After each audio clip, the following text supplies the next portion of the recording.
Well, it's interesting because I think you have to add a little asterisk on that one because in 2025, 2026, right? Because, what was working 2 decades ago, 10 years ago, 5 years ago, 2 years ago is maybe not the thing you should be focusing on today. We do 11 million cold calls a year. Holy, how many people? Yeah, we're the #1 cold calling firm out there that does it exclusively. So yeah, we're pretty big when it comes to the size of what we do.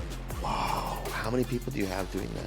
We have over 150 SDRs on our sales floor around the world. Holy moly. We have a client, they sell ERP systems. It's an average $500,000 annual deal. It's about a 6-month buying cycle. Okay. We're delivering them 8 to 10 meetings a month on average for one rep. And they're doing backflips because if they close a couple deals, not only does it pay for itself, their ROI is insane. So, hey everybody, welcome to How Do I? Today's guest is Gabe Lullo. He builds and manages high-performing SDR teams at Alō. Gabe has developed proven frameworks for scalable outbound prospecting and helps startup founders leverage sales data and KPIs for fundraising. If you're struggling with scaling your prospecting efforts or making costly mistakes that can hurt your growth, you're not going to want to miss this. So, Gabe, we're talking a bunch about prospecting today. Can you tell me a bit about your experience with that? Yeah, I've been in sales my whole life, actually starting at 13. I realized when growing up, I grew up in a blue-collar town, so most everyone I saw, family, friends, had to physically lift heavy things to make money. Yep. Or get hurt on the job or work in the restaurant and smell like fish at the end of the day. And I thought that was the way to make money. And then, I started selling t-shirts for a fundraiser when I was 11. And I actually, sold my uncle 11 shirts and they were like the most ugly shirt in the world. But at the end of the day, it's like, wow, I can talk and make money. This is crazy. And light bulb started going off and, got into sales at a very early age and then grown up in the sales and marketing world for the last over 2 decades now. Amazing. So it started as early as 11. I'm always sort of envious of people who knew they were entrepreneurs that early. Like I only started when I was 35, but have you been selling since then, basically? Yeah, seriously, I grew up, I guess, in this Italian family that all knew how to talk. My wife was like, why do you guys always yell at each other? I'm like, we're not. This is how we live. This is us just talking. We love each other. But it was interesting. Like you just had this family that were talkers and, I was able to hone in on those skills and focus on, understanding people and people dynamics and then went to school for business and my grandfather, I was influenced by him. He was an entrepreneur as well. It taught me, how to build businesses for myself. Okay, so Gabe, how do I build a prospecting system that scales? Well, it's interesting because I think you have to add a little asterisk on that one because in 2025, 2026, right? Because, what was working 2 decades ago, 10 years ago, 5 years ago, 2 years ago is maybe not the thing you should be focusing on today, right? We're an evolution of AI. We have tools with technology. We have automation. We have so much in what we call the tech stack than ever before. Yeah. And so I think the big thing to do is really understand who your buyer is before anything else. My buyer, right, for our company are VPs of sales and CROs and new founders. They typically aren't looking for how to grow their business on Instagram. They're not looking for it typically on Facebook or TikTok, but they live on LinkedIn, right? So we spend a lot of time creating organic thought leader content on LinkedIn. And if I was starting a company and my buyer sits on LinkedIn, I would be doing a lot of thought leadership. I'd be getting on podcasts like I'm with you right now, talking about this stuff, repurposing that content, and becoming a thought leader in your space and whatever product segment you are in. So I think that would be step 1. Step 2 is I would double and triple down on sales development through cold calling and really build a great message. May have an irresistible offer and go to market work one-to-one and listen to what the marketplace is telling you. So do you mind if I back up real quick? So Yeah, please. you you said number 1 is become a thought leader. Yeah, It's something that I've tried to do. I find it very difficult, but do you still think sure. that's possible on LinkedIn, as saturated and as AI as that gets, or even any of these platforms? It's interesting. I think yes. I will tell you that, my marketing director came from a digital marketing agency. She had 400 followers on LinkedIn 13 months ago. And now she has 13,000 followers on LinkedIn in 1 year. And that's a great number, but I've seen people triple, quadruple that in this day and age right now. LinkedIn, yes, is quite different than it was 5 years ago. But at the end of the day, look at Instagram, look at the other social platforms. It doesn't even touch what those platforms are doing. So I still think it's a very small pond to play in than the other social networks. And if you're in the B2B space and you understand who your buyer is and you're intentional about your content, you can absolutely stand out. Okay, makes sense. So then double, triple down on cold calling. I don't hear this a ton. Tell me more. Well, emails are harder than ever before, right? Email and AI, SDRs and automation and tools like SalesLoft and Outreach came on years ago, and now it's getting more and more and more advanced. And the email, companies are catching up, right? Microsoft Outlook, Google, Yahoo, all of these providers are creating more and more and more difficulty to get into the inbox and to show analytics when you do get into the inbox. And, if your inbox is like mine, I only read a fraction of what actually shows up. And if you're calling to executives, they have assistants and AI tools to filter all those things out before it even hits their inbox. So you're probably not even getting in front of them. And cold calling, yes, sounds difficult, and it is. It sounds like a lot of work, and it is. It sounds expensive, and it is. But that's why it actually works. It cuts through the noise, and statistically, it's still the fastest and most effective way to get a B2B buyer to take action to at least get their attention. And that's what we're trying to do anyway, right? So why is it so expensive and hard and all this? Because it still involves a lot of people and a lot of enablement to make it work, right? You need to have best-in-class data, right? What's the point of having a cold caller, if they have no ammunition in their weapon, right? They need really good data, and it costs money to get good data. They need best-in-class technology to make enough dials per day, per week, per month to have results that are exciting. And so they need technology to allow them to make calls, to have that type of volume. They need management, coaching, and training, and they also need to be paid. So, we're still talking about commissions, we're talking about people, we're talking about management, we're talking about structure and training and then enablement. So the Bridge Group comes out with a report every year, and they just came out last year saying it costs $155,000 a year to enable, support, and manage, include pay, one sales development rep. No way. Yeah, so that's a lot of money. Now, they're typically making 60 to 80K a year, so it's double what it costs to support them as it is to just pay them. And that's where it gets expensive. Got it. So one of the things you mentioned was good data. If I think about cold calling, I go, well, I need an offer and I need someone's phone number. What now? Obviously, you'd say you need more than that, but tell me, what do you need? Well, who am I calling? Am I calling the VP, the CEO, the CRO, the CTO? So I need their title. I need their email so I can absolutely also send notes. I need their LinkedIn profile so I can reach out to them on LinkedIn. I need their phone number, maybe their direct dial number, maybe their cell phone number, maybe their office line and extension. I need to know, maybe the size and scope of the company, intention. There's a lot of signals right now, right? Massive firms are talking all about intent data. So there's intent data versus just dialer phone number data or contact data. And, are they buying software? Are they hiring companies? Are they acquiring companies? What tools and tech do they currently use today? Data providers can provide you all of that. And so it's not just who am I calling? It's why am I calling? When am I calling? And should I be calling them back? And those are the things that we look at when it comes to data. So do you guys do cold calling? We do 11 million cold calls a year. Holy. How many people? Yeah, we're the number one cold calling firm out there that does it exclusively. So yeah, we're pretty big when it comes to the size of what we do. Wow. How many people do you have doing that? We have over 150 SDRs on our sales floor around the world. Holy moly. So you just sort of, like you mentioned, sort of what it costs to hire, and that's what, like, I'm blown away. That's amazing. Yeah, we have about 4,000 SDR applicants a year. We hire 2%.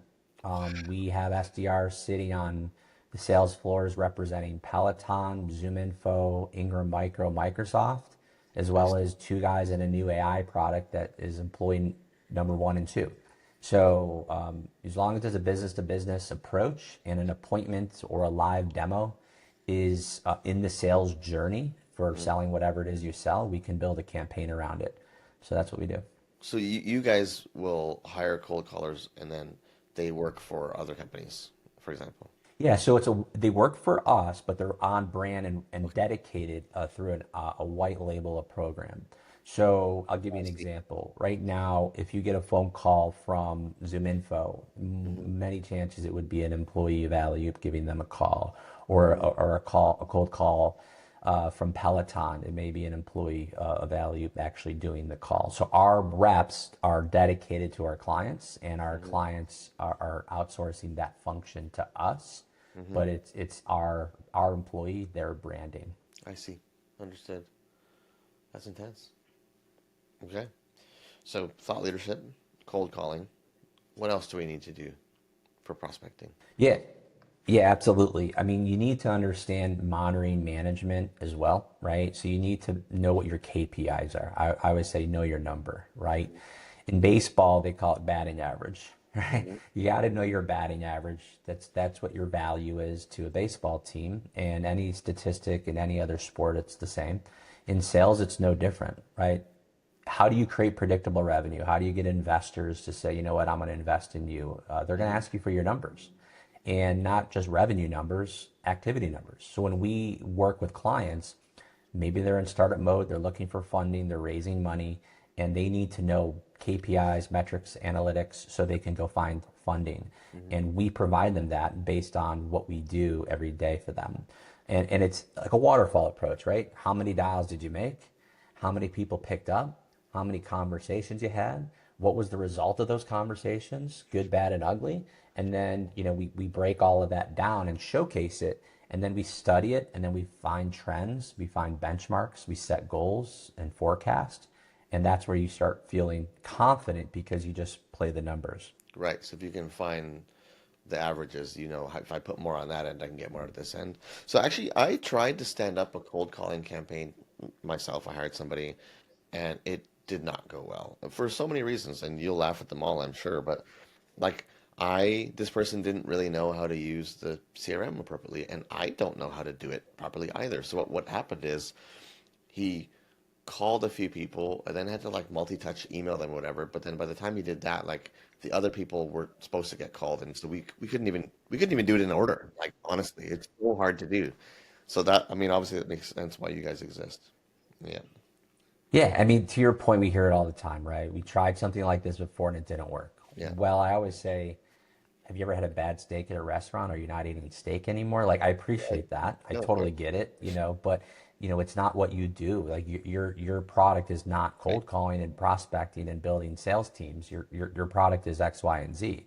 So why don't we focus on doing that for you, and then you can focus on your product, and it works out. I mean, think about it. If you outsourced accounting, outsourcing HR, outsourcing marketing for building a website.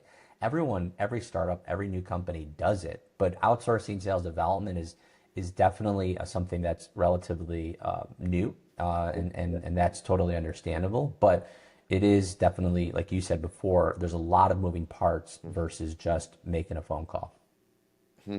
Yeah, it's something I want to come back to at some point, and maybe this is a good time to talk about that later, but with you. But so we've got. I understand. So KPIs. I mean, I'm a CFO. I love KPIs, right? So is there anything else that you think we'd want to do when we want to make a prospect assistant that scales? Yeah, you want to reward your team and motivate your team appropriately, right? There's a lot of, I would say, I don't want to say controversy, but different looks at this, right? Do we pay people that are just prospecting for deals that are created? Do we pay them for just meetings that are created? Do we pay Mm. them for actual revenue that's closed? Do we not pay them any commission and it's a flat salary, just like an accountant would be getting paid? Like, so I think structuring an incentive plan for whomever or yourself on doing it is really, really important. Mhm. We do a hybrid approach. So we do a base salary that we feel very happy about because it's very, very lucrative for our reps to work here. And then there's a commission structure tied to it based on those metrics and KPIs we mentioned, right? If you perform and you hit the numbers that are important to the client and our company, then you're going to make more than if you didn't. So that's, I think, super important to scale, to your point. Building it initially is one thing. Scaling it, it's a whole nother thing. And if I can add to that, then it's about recruitment, right? Scaling is just about duplicating what's working. That's really what it means. Yeah. So how do we duplicate what's working? Well, we have to find people who could plug into a process in place that has been tested and proven and duplicate that effort. So what does that person look like? I know people who are really, really good at talking to salespeople, and they would be really, really bad at talking to VPs of technology, right? So hiring a prospector who's good at talking to your ideal client profile is really important and something most people don't think about. Oh, they're willing to pick up the phone, I'll hire them. Do you want someone who's super aggressive to talk to a VP of software? Probably not. So you want to, again, have your callers, as you scale it, to be really understanding the ICP and have been proven based on historical results that they can actually have a good conversation with that candidate or that prospect. So when you think of recruitment, what kind of stages do you guys use to find people? Yeah, so we have a three-stage approach. When someone applies to our company, they are asked to do a one-way asynchronous video interview. Yep. And it tells us a lot, right? Yep. And what it does, yeah, it's great because one, not everyone does it. So that's a filter right there, right? If you're not willing to do it, you're not going to be interviewed. So that's in itself a filter. Not everyone does it. Number two, the ones who do it and show up appropriately, visually, definitely have, do you have beer bottles in your bedroom with a bed unmade and behind you? I mean, seriously, we've seen it all. But at the end of the day, it's like, how are you showing up, right? Because we're work from home. So are you ready and capable to work from home? And we are very structured in our environment as opposed to just work whenever. You can work wherever, but not whenever. We're operating collectively on a sales floor like salespeople should be operating, right? So that's how we do it. Step one is the video interview. Step two, we actually do a live interview on Zoom, and we do a cold calling audition.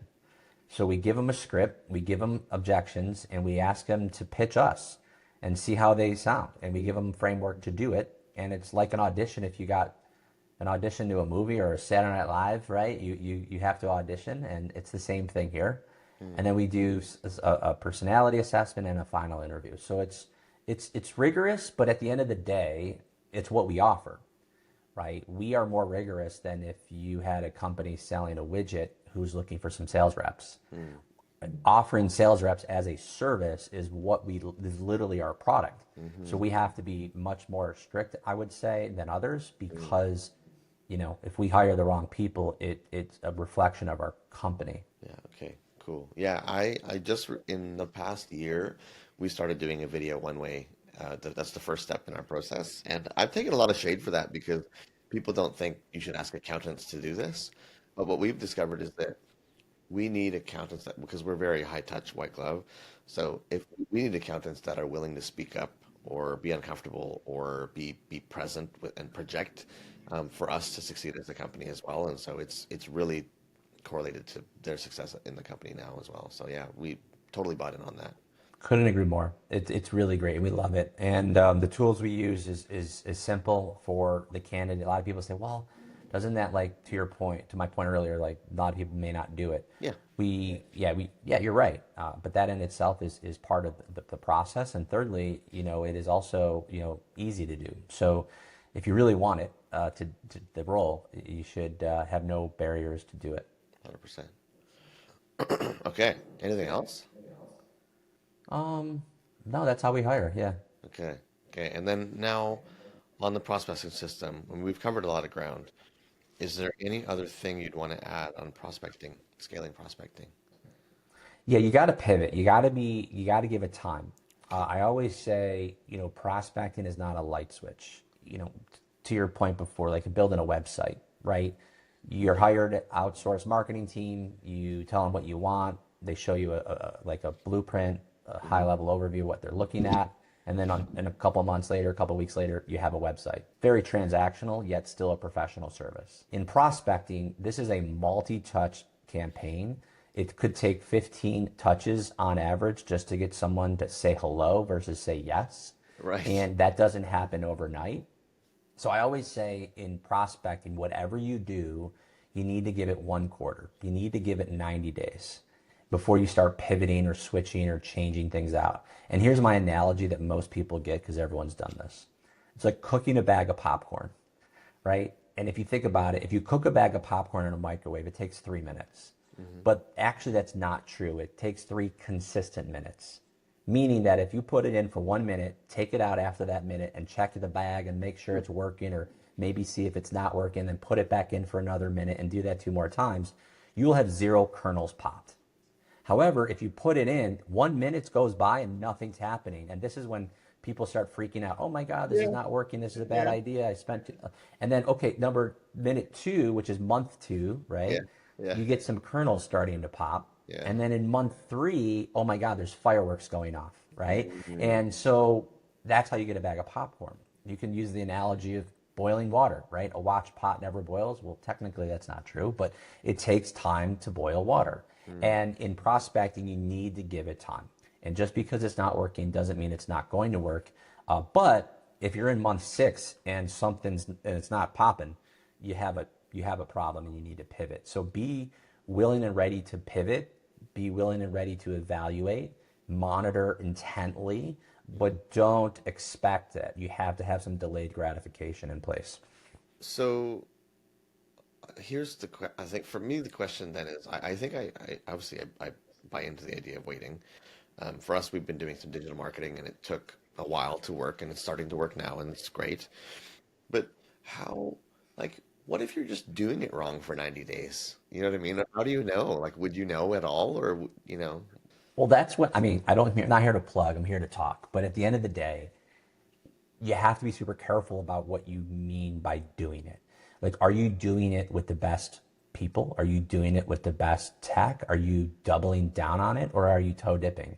Are you trying it out? Did you hire an intern that your friend's, kid wants a job and you just give them a list on Excel spreadsheet and they're calling? Like, what does doing it mean, right? So I always recommend, like, do it with someone who knows what they're doing, look at proven results, and really make sure that you're working with someone or a company that has been proven. And then, of course, that would be a great indication, right? If you have a bad microwave, it's not going to work, right? But at the end of the day, if you do, just know that you're going to have to give it some time. So I like what you said. If you have a bad microwave, it doesn't work.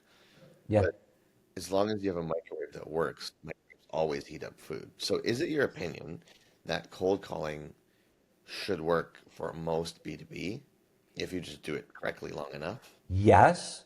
And again, when I say B2B, it's again, you have to understand the buyer. I'll give you an example.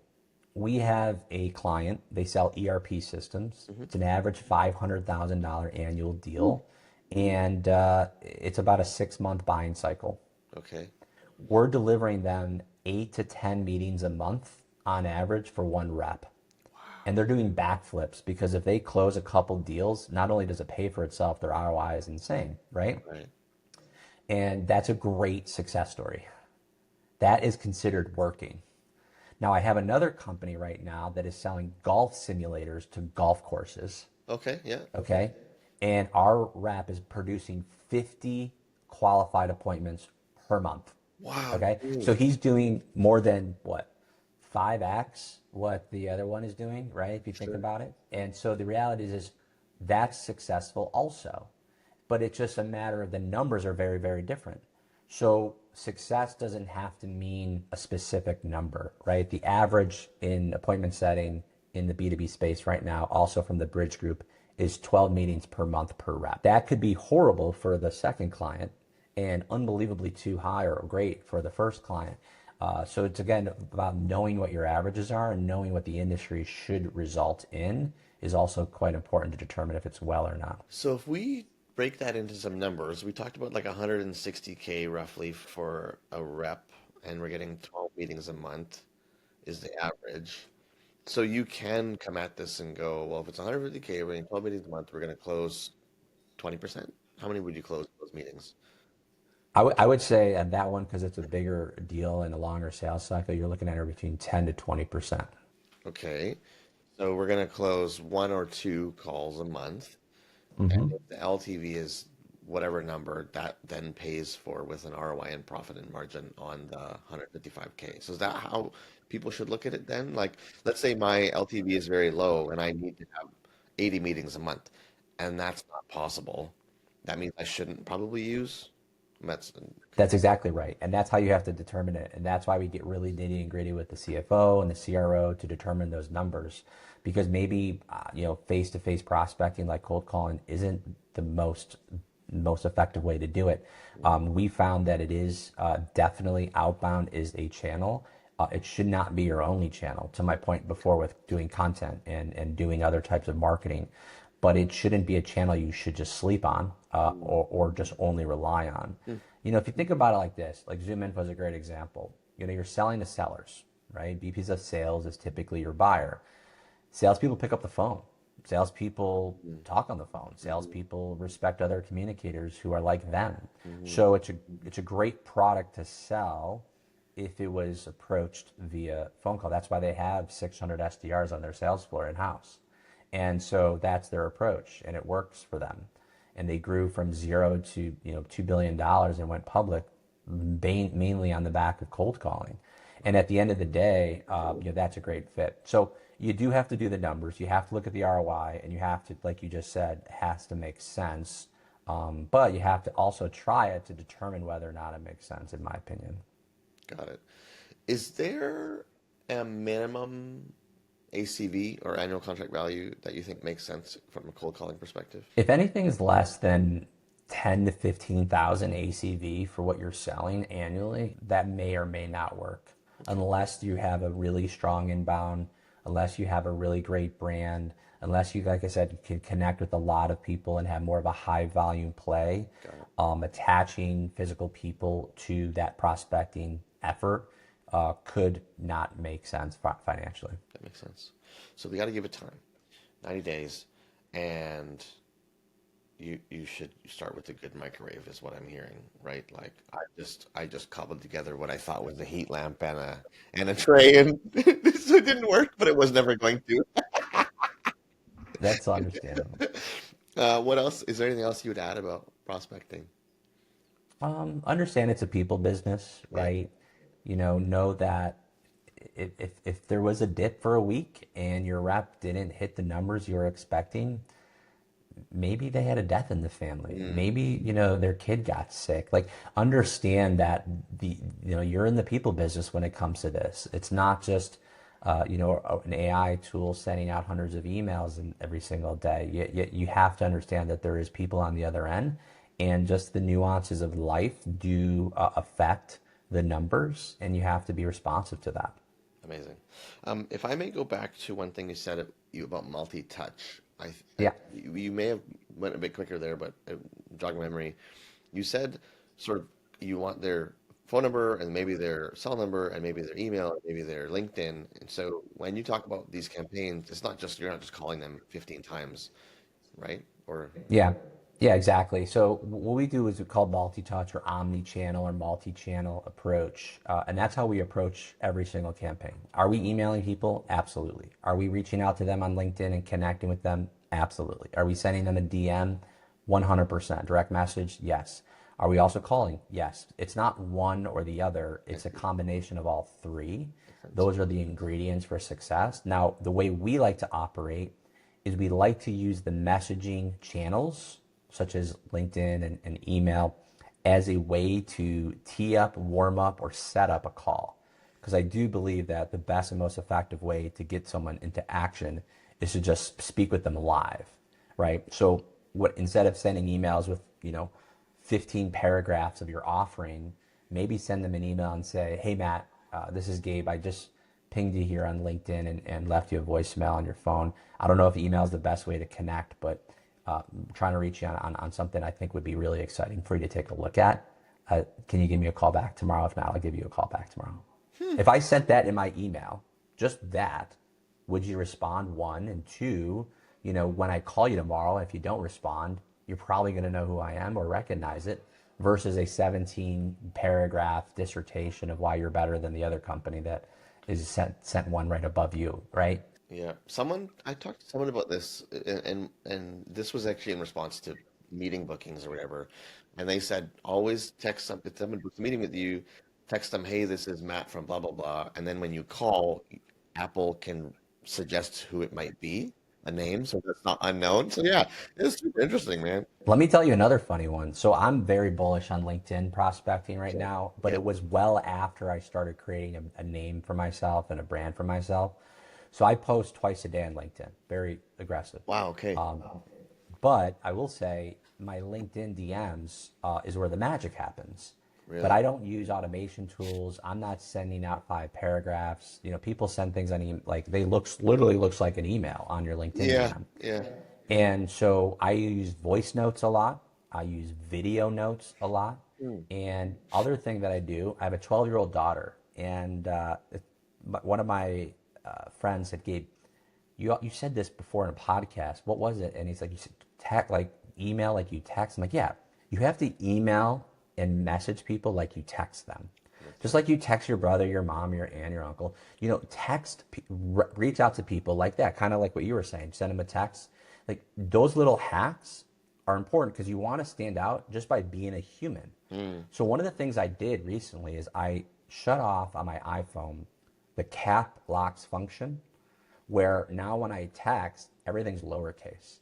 And all the kids, like all my daughter's 12, like all the kids text like this. They don't Right. like caps anything. And when I first sent a message to her, she's like, where's my dad and what did you do with him, right? It Yeah. was really so eye-opening for her. But what also it means is that when I'm messaging people now on LinkedIn on my phone, people know I'm not an AI bot just for that little hack, right? And I don't Oh, talk to them like I'm an AI template. And that's super important.